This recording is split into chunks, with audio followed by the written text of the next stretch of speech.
Oi pessoal, agora estou aqui, vou vir pra cá. Agora estou aqui pra fazer um vídeo, tá bom? Mas ó, é pra ficar em silêncio, porque minha mãe tá dormindo e eu vou gravar pra vocês verem, tá bom? Dá o seu gostei aí, porque vai ser muito legal. Pente fininho, a luz tá toda apagada, peraí. O quê? Tá o doido aí, Júlia. Um doente falando aqui. Milagres da maquiagem. Deixa eu ver, ó.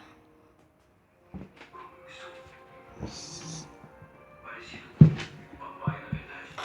Ele ainda é um ciclope. Legal, Grover, pra onde é que a gente vai? E o que o filme é isso? Em algum lugar na costa da Flórida, pelo sul.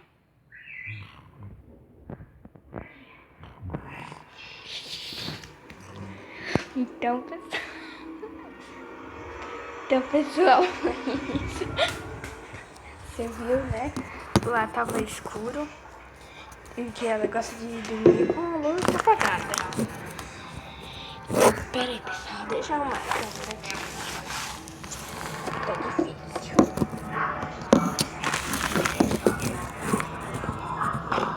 Pessoal, vou aproveitar que eu tô aqui, não repare a bagunça, tá? Que aqui tá atrás. Então, pessoal, vou aproveitar. Eu queria fazer um dia minha rotina da manhã.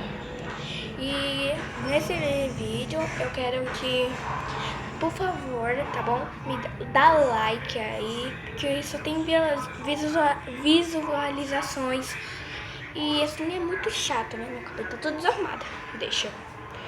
Então, por favor, gente, vê. E porque isso vai ser muito legal, né? Então, tchau, pessoal.